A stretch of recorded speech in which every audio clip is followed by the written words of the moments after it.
گنگسترها تغییر کردن، شهرها خالی نیست. رفاقتایی که تموم میشن و به بیف کشیده میشن. تلاش برای اتحاد که انگار قرار نیست به واقعیت برسه.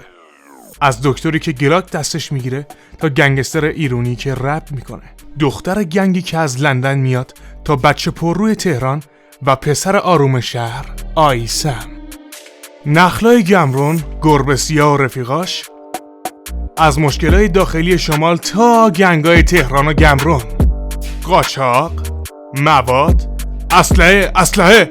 من بهترم. دختر خب ببخشید. آره خلاصه انیمیشن سریالی بند 1 نسل 4 به زودی از چنل یوتیوب بند 1. میزنیم املت تو بزن کتلت، میارن نمکارو برام تو کربه، دستپختت ریده تک سرفه، هموم نمره خوابیده گربه، BDSM زدم رو تورمت، همه رو زدم تو رپ با یه جمله، رایمام جفته دستم کلته.